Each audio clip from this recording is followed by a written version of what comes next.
الحمدللہ رب العالمین والصلاة والسلام علی سید المرسلین وعلی آلہ وصحبہ اجمعین، اما بعد فاعوذ باللہ من الشیطان الرجیم، بسم اللہ الرحمن الرحیم۔ برادران اسلام، انشاءاللہ آج کی مجلس میں محرم الحرام کے بارے میں ایک سوال کا جواب دیا جائے گا۔ محرم الحرام کے بارے میں ایک سوال کیا جاتا ہے کہ محرم الحرام میں شادی کرنا، نکاح کرنا جائز ہے یا ناجائز ہے؟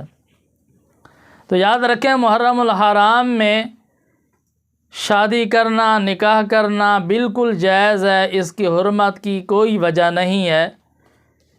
اسلام میں شریعت نبوی صلی اللہ علیہ وسلم میں محرم الحرام میں نکاح کرنے کو منع نہیں کیا گیا، ناجائز نہیں قرار دیا گیا۔ بعض لوگوں نے اپنی طرف سے یہ رسم و رواج بنا لیے ہیں کہ محرم الحرام میں شادی نہیں کرنی چاہیے، محرم الحرام میں نکاح نہیں کرنا چاہیے، محرم الحرام میں دعوت ولیمہ نہیں کرنی چاہیے، محرم الحرام میں عقیقہ نہیں کرنا چاہیے۔ حتیٰ کہ ایسا بھی سنا گیا ہے کہ کسی گھر میں بچہ پیدا ہو جائے اور دوسرے لوگ آ کر اس کو مبارکباد دینا چاہیں تو اس کی مبارکباد کو قبول نہیں کرتے کہ چونکہ یہ محرم الحرام کا مہینہ ہے، غم کا مہینہ ہے، اس لیے ہم قبول نہیں کرتے۔ تو یاد رکھیں، یہ بالکل غلط بات ہے، غلط رسم و رواج ہیں۔ اسلام میں ایسی کوئی گنجائش نہیں ہے رسم و رواج کی۔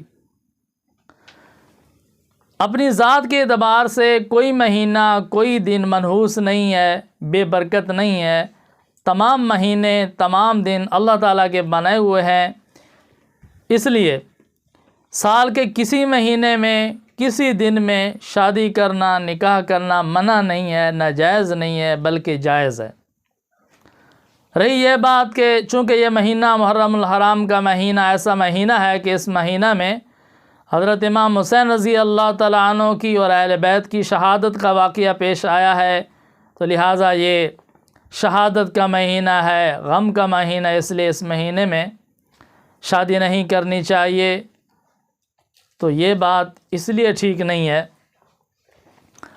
کہ شہادت کی تاریخ، شہادت سے، قربانی سے تو اسلام کا کوئی مہینہ بھی خالی نہیں ہے۔ قربانیوں سے، شہادت سے اسلامی تاریخ کا کوئی مہینہ خالی نہیں ہے، کوئی ہفتہ خالی نہیں ہے، کوئی دن خالی نہیں ہے۔ سال کے 360 یا اس سے کچھ زیادہ دن ہیں، اور اسلامی تاریخ میں شہادتیں کتنی ہیں؟ بے شمار شہادتیں ہیں۔ سال کا کوئی دن ایسا نہیں ہے جس میں اسلام کے کسی نہ کسی جانثار کی شہادت کا واقعہ پیش نہ آیا ہو۔ اگر شہادت کی وجہ سے اس مہینے میں شادی کرنا ناجائز ہو جاتا ہے، شہادت کی وجہ سے منع ہو جاتا ہے، تو پھر ذی الحجہ میں بھی شادی نہیں کرنی چاہیے کہ ذی الحجہ میں حضرت عثمان ذی النورین رضی اللہ تعالیٰ عنہ کی شہادت کا واقعہ پیش آیا۔ پھر تو رمضان المبارک میں بھی شادی نہیں کرنی چاہیے کہ رمضان المبارک میں حضرت علی المرتضیٰ رضی اللہ تعالیٰ عنہ کی شہادت کا واقعہ پیش آیا۔ تو اس لیے شہادت کی وجہ سے کوئی مہینہ منحوس نہیں بن جاتا، کوئی دن منحوس نہیں بن جاتا۔ شہادت تو ایک بہت بڑی اللہ تعالیٰ کی نعمت ہے، ایک بہت بڑا مقام ہے۔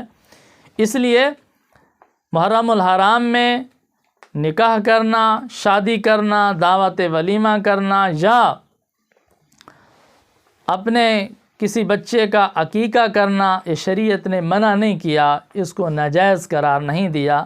تو اللہ تعالی ہم سب کو شریعت نبوی صلی اللہ علیہ وسلم کے مطابق عمل کرنے کی توفیق عطا فرمائیں۔